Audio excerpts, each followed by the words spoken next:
ठाणे महापालिका मुख्य इमारतीतील धूर शोधक, अग्निशमक यंत्रणे, मुख्य अग्निशमन पंप, जलवाहिनी व्यवस्था, आपत्कालीन बाहेर पडण्याचे दिशादर्शक फलक अशा यंत्रणा दुरुस्त करून कार्यान्वित करण्याचा निर्णय प्रशासनाने घेतला असून या कामासाठी 43,36,800 रुपयांच्या खर्चाचा प्रस्ताव येत्या सर्वसाधारण सभेपुढे मान्यतेसाठी सादर करण्यात आला आहे। या निमित्तानं ठाणे शहरातील इमारतींना अग्निसुरक्षा नियमांचं पालन करण्याची सक्ती करणाऱ्या ठाणे महापालिकेच्या स्वतःच्या मुख्यालयातील अग्निशमन यंत्रणा अपुरी आणि अनेक ठिकाणी कार्यान्वित नसल्याची बाब पुढे आली आहे। ठाणे महापालिकेच्या गावदेवी भाजी मंडईला आग लागून त्यात 2 जणांना जीव गमवावे लागले। या घटनेनंतर पालिकेच्या कारभारावर टीका होत असून याच मुद्द्यावरून पालिकेच्या सर्वसाधारण सभेत नगरसेवकांनीही पालिका अधिकाऱ्यांना फैलावर घेतलं होतं। ठाणे महापालिका मुख्यालय इमारतीतच अग्निशमन यंत्रणा सक्षम नसल्याचा मुद्दा मांडत राष्ट्रवादी शरद पवार गट पक्षाचे नगरसेवक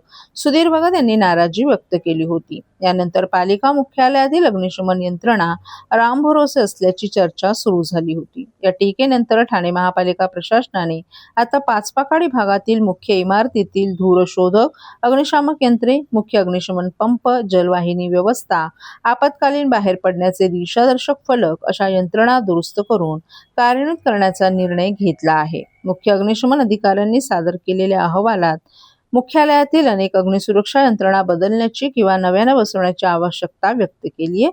त्यानुसार धूरशोधक, ABC प्रकारची अग्निशामक यंत्रणे, कार्बन डायऑक्साईड अग्निशामक यंत्रे, मुख्य अग्निशमन पंप, बूस्टर पंप आणि राखीव पंप, जलवाहिनी व्यवस्था, लँडिंग वॉल, पाईप रीळ, आपत्कालीन बाहेर पडण्याचे दिशादर्शक फलक तसंच प्रतिसाद दर्शक आणि हाताने कार्यान्वित होणारी अग्निसूचना बटणं कार्यान्वित करण्याची गरज नमूद करण्यात आली होती। यानुसार ठाणे महापालिका प्रशासनाने ही यंत्रणा दुरुस्त करून कार्यान्वित करण्याचा निर्णय घेतला असून या कामासाठी 43,36,800 रुपयांच्या खर्चाचा प्रस्ताव तयार केलाय। हा प्रस्ताव येत्या 20 जुलै रोजी सर्वसाधारण सभेपुढे मंजुरीसाठी ठेवला जाणार आहे।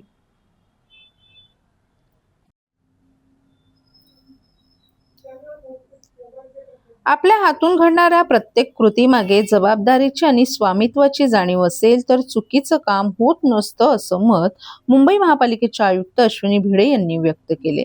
भिडे यांची मुलाखत निवृत्त न्यायमूर्ती मृदुला भाटकर यांनी घेतली। ठाणे महापालिकेच्या नरेंद्र बल्लाळ सभागृहात शिल्पा खेर लिखित यश म्हणजे काय या पुस्तकाच्या 3ऱ्या भागाचं प्रकाशन झालं।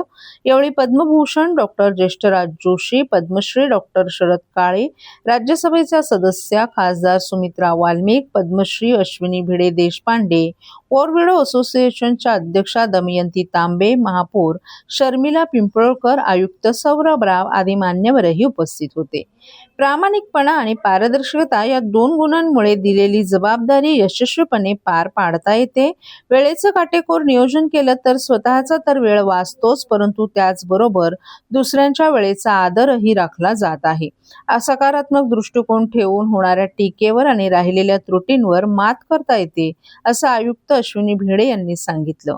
मित्र आणि पैसा यांचं जीवनात महत्त्व असलं तरीही नाती जपण्यासाठी आणि पैसा कमवण्याच्या पद्धतीबद्दल बारकाईने विचार करायला हवा। प्रश्न कितीही बिकट असला तरी त्याला उत्तर असतंच, त्यामुळे चिकाटीने आणि प्रामाणिक हेतू बाळगला तर काम फत्ते होतच असंही त्यांनी सांगितलं। पद्मभूषण डॉक्टर ज्येष्ठराज जोशी यांनी मार्गदर्शन करताना संशोधनाच्या क्षेत्रात मुलांनी रस घ्यायला हवा आणि सरकारनेही अशा तरुणांच्या पाठीशी खंबीरपणे उभे राहायला हवं। मुलांनी एकाग्रतेसाठी ध्यान करायला हवं असं त्यांनी सांगितलं। प्रसिद्ध शास्त्रीय गायिका अश्विनी भिडे देशपांडे यांनी मुलांना कठोर परिश्रम करण्याचा सल्ला दिला।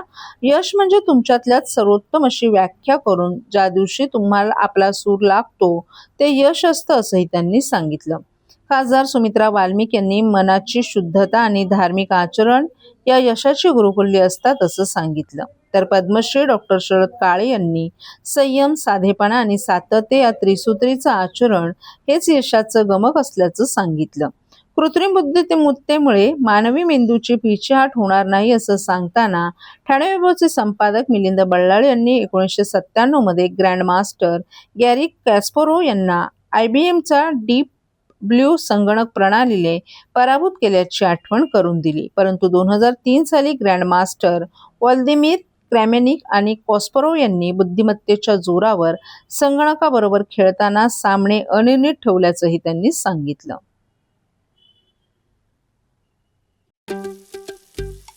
दादा, दात घासताय ना, मग पाणी का वाया घालवताय?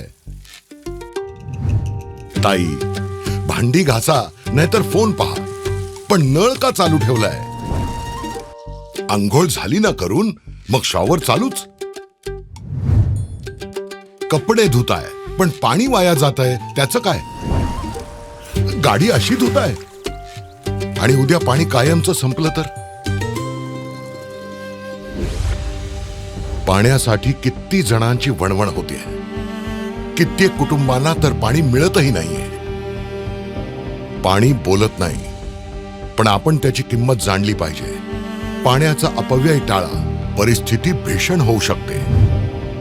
प्रत्येक थेंब जपा, पाणी वाचवा. पाणी ही निसर्गाची देणगी आहे. पाणी निर्माण करता येत नाही. पाण्याची बचत हीच पाण्याची निर्मिती. ठाणे महानगरपालिकेतर्फे जनहितार्थ जारी.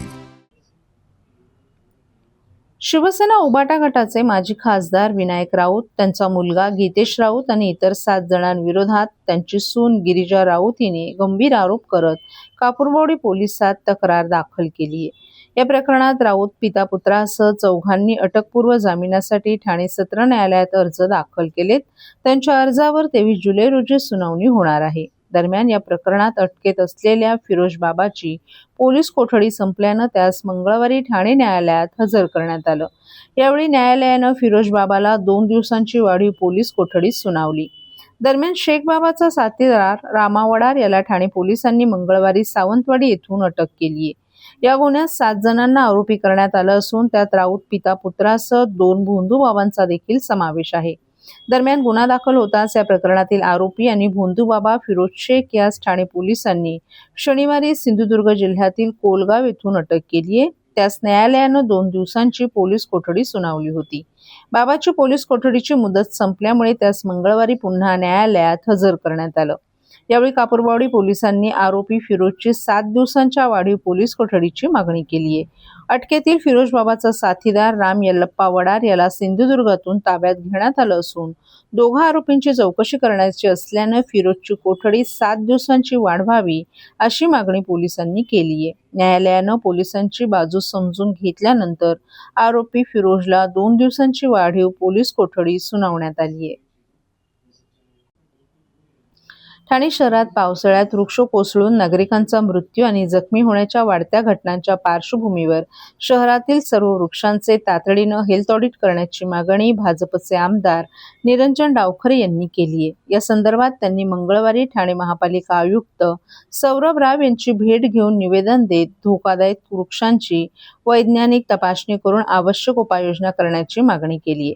शहरात गेल्या काही दिवसांपासून सुरू असलेल्या मुसळधार पावसामुळे अनेक ठिकाणी वृक्ष उन्मळून पडणं, फांद्या तुटणं तसंच त्यातून नागरिकांचा मृत्यू आणि जखमी होण्याच्या घटना घडत आहेत. या पार्श्वभूमीवर भाजपचे आमदार निरंजन डावखरे यांनी ठाणे महापालिका आयुक्त सौरभ राव यांची भेट घेतली. शहरातील सर्व वृक्षांचं तातडीनं हेल्थ ऑडिट करण्याची मागणी केली आहे. या संदर्भात त्यांनी आयुक्त राव यांना पत्र दिले. शाळा, रुग्णालये, बस स्थानके, रेल्वे स्थानके, मुख्य रस्ते, उद्याने आणि गर्दीच्या ठिकाणांवरील वृक्षांना प्राधान्य देऊन हे ऑडिट करण्यात यावं. तसंच ही मोहीम केवळ एकदाच न राबवता दरवर्षी पावसाळ्यापूर्वी नियमितपणे राबवण्याची व्यवस्था करण्याच्या सूचनाही त्यांनी केल्या आहेत. नागरिकांच्या जीविताचं संरक्षण आणि भविष्यात वृक्ष कोसळून होणाऱ्या दुर्घटना टाळण्यासाठी महापालिकेने या मागणीवर तातडीनं निर्णय घ्यावा अशी अपेक्षाही त्यांनी व्यक्त केली आहे. महापालिका आयुक्त सौरभ राव यांच्या भेटीनंतर आमदार डावखरे यांनी पत्रकार परिषद घेऊन माहिती दिली आहे. अनेक वृक्ष बाहेरून हिरवेगार आणि सुरक्षित दिसत असले तरी आतून ते पोकळ, रोगग्रस्त किंवा कमकुवत झालेले आहेत. त्यामुळे अशा वृक्षांची वेळेत तपासणी न झाल्यास वादळी वारे किंवा मुसळधार पावसात ते कोसळून मोठी जीवित आणि वित्तहानी होण्याची शक्यता असते. त्यामुळे वृक्षतोड हा एकमेव पर्याय नसून प्रत्येक वृक्षांची वैज्ञानिक पद्धतीने तपासणी करणं गरजेचं असल्याचंही त्यांनी सांगितलं. महापालिकेने तज्ज्ञांच्या माध्यमातून शहरातील सर्व मोठ्या वृक्षांचे हेल्थ ऑडिट करून त्यामध्ये वृक्षांची मुळे, खोडाची मजबूती, रोगग्रस्त स्थिती, फांद्यांचा भार आणि कोसळण्याचा संभाव्य धोका यांचं परीक्षण करावं. त्यानुसार धोकादायक वृक्षांवर छाटणी, उपचार किंवा आवश्यक असल्यास नियमानुसार ते हटवण्याची कार्यवाही करावी अशी मागणीही त्यांनी यावेळी केली. तसंच आयुक्त राव यांनीही सकारात्मक प्रतिसाद दिल्याचं त्यांनी सांगितलं. आज ठाणे महानगरपालिकेचे आयुक्त सन्माननीय सौरभराव यांची भेट घेतली. त्याचं मुख्य कारण की आपण बघितलं की काही दिवसांपूर्वी ज्यावेळेस पावसाचा जोर वाढला होता त्यावेळेस मोठ्या प्रमाणात झाडं हे पडण्याचा या इकडे घटना घडल्या आणि त्याच्यामुळे या इकडे झाडांचं एक हेल्थ ऑडिट झालं पाहिजे. ठाणे महानगरपालिकेसारखं सर्वच महानगरपालिकेमध्ये या संदर्भातली मागणी आमची आहे. कारण ठाण्यामध्ये असेल किंवा या सगळ्या शहरांमध्ये सातत्याने विकास कामं ही सुरू आहेत. सीसी रोड सुरू आहेत, आज मेट्रोची कामं सुरू आहेत आणि त्याच्यामुळे झाडांची जी पानमुळं आहेत ही मुळात कमजोर झालीत का, कमकुवत झालीत का? झाडं दिसताना वरनं हिरवीगार दिसतात पण त्यांची जी मुळं आहेत ही कमकुवत झालेली आहेत आणि त्याच्यामुळे या झाडांचं जर आपण हेल्थ ऑडिट केलं तर आपल्याला लक्षात येईल की ही झाडं टिकवण्यासाठी आपण काय उपाययोजना केली पाहिजे. आणि अशा ज्यावेळेस, कारण यावेळेस आपण बघितलं की एल निनोचा इफेक्ट हा फार मोठा आहे आणि त्याच्यामुळे आत्ताचा जो विंड रेशो होता तो 90 km/h हिशोबाने होता.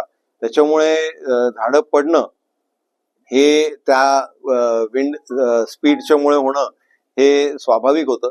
पण या दुर्घटना टाळण्यासाठी आपण जर हेल्थ ऑडिट अगोदरच केलं तर आपल्याला लक्षात येईल की कुठली झाडं कमकुवत झालेत आणि त्या पद्धतीची कारवाई आपल्याला करता येऊ शकते.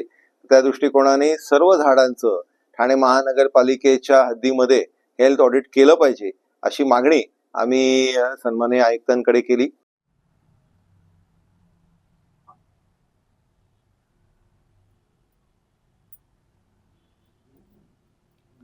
इथेनॉल मिश्रित पेट्रोल विरोधात ठाण्यात मनसेचं आंदोलन.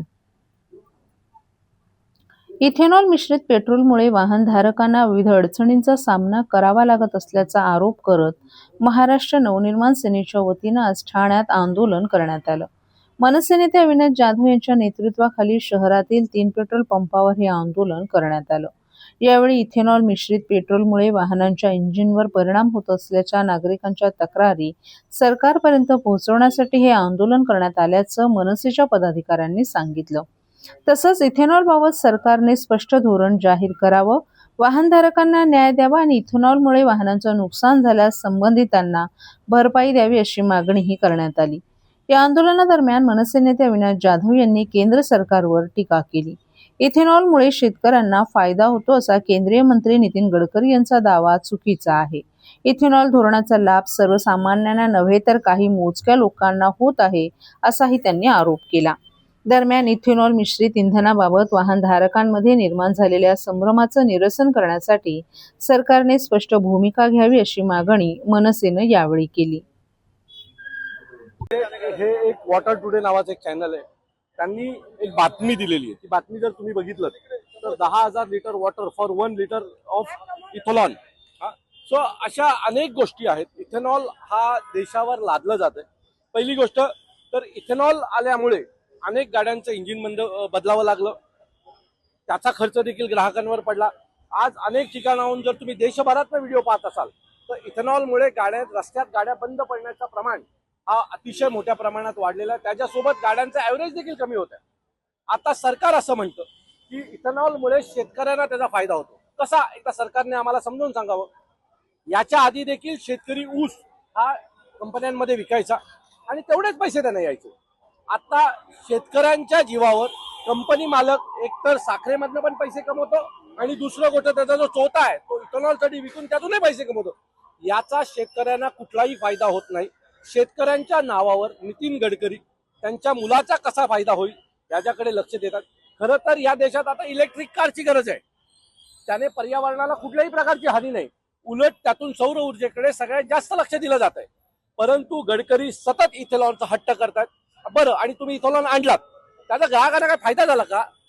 इथेनॉलमुळे पेट्रोलचे रेट कमी झाले का? आज एवढी मोठी इराण इराक युद्धामुळे जी काही परिस्थिती ओढवली त्यात आपल्याला काही पेट्रोलच्या दरामध्ये काही कमी मिळले झालं का? पैसे वाढतच गेले. मग इथेनॉलचा हट्ट कशाला? इथेनॉल मध्ये पाणी मिक्स झालं तर त्याचं पाणी होतं, बरोबर आहे. म्हणजे याचा अर्थ तोही ग्राहकांना नुकसान आहे. अशा विविध प्रकारे ग्राहकांना या सगळ्याचं नुकसानच होतंय आणि फक्त गडकरींच्या कंपनीला आणि सरकारला याचा फायदा होतोय. मला असं वाटतंय की इथेनॉल हा गाड्यांसाठी हानिकारक आहे. इथेनॉलमुळे लोकांचं नुकसान होतंय आणि आज अनेक लोक, म्हणजे आम्ही रस्त्याने चालतानाही अनेक लोक आम्हाला सांगत असतात की इथेनॉलवर काहीतरी बोला. मला असं वाटतं की एक दिवस वेळ येईल, संपूर्ण देश इथेनॉल या विषयावर बोलेल. 1 लिटर इथेनॉल बनवायला किती पाणी लागतं? एकदा जरा गुगलला जाऊन सर्च करा, ChatGPTला विचारा किंवा काही संस्थांना जाऊन भेटा, म्हणजे तुम्हाला कळेल इथेनॉल भारताच्या हिताचा आहे किंवा नाही. देशातनं पैसे टाकून टॅक्स भरला जातो, त्याचा फटका लहान कारखाना बसतो. 15 वर्ष रिपीट ठेवतात, पुन्हा गाड्या नव्याने काढतात.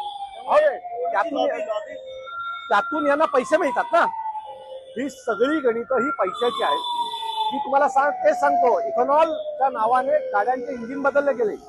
आता इंजिन बदलायचा खर्च काय सरकारने दिला का गाड्यांच्या कंपन्यांना? त्याचा भूदंड देखील लोकांनाच आला ना. ते पैसे देखील, इंजिनचा जो काही खर्च वाढला, नवीन टेक्नॉलॉजीचे या इथेनॉलमुळे इंजिन आणले गेले, त्याचा फटका देखील ग्राहकांना बसला. गाड्यांच्या किमती वाढल्या इथेनॉलमुळे. जर पेट्रोल 1 रुपयाने जरी कमी झाला असतं तरी आम्ही मान्य केलं असतं. गडकरींची भाषणं आहे का? ते म्हणाले होते इथेनॉलमुळे 15 रुपये लिटर पेट्रोल होईल. आज 100च्या वरच आहे. उलट ज्या वेळेला तुम्ही सत्तेत आलात त्यावेळेला 65-70 रुपये पेट्रोल होतं. आज आम्ही 100 रुपये, 104 रुपये, 105 रुपयांनी पेट्रोल घेतोय. तो आम्हाला याचा काही फायदा नाही झाला. फक्त गडकरींच्या कंपनीचे आकडे हे 0.00 काही कोटींमध्ये, 1000 कोटींमध्ये वाढले. हा एकमेव फायदा गडकरींना झाला आणि त्याचा दुसरा फायदा शेतकऱ्यांना कुठेही न होता स्ट्रेट कंपन्यांना झाला. जे इथेनॉल बनवतात किंवा ज्याचा चोथा हा ज्या कंपन्या घेतात त्यांना फायदा झाला. शेतकऱ्यांना याचा कुठेही फायदा झाला नाही. गडकरींचा हा दावा खोटा आहे की याचा शेतकऱ्यांना फायदा झाला.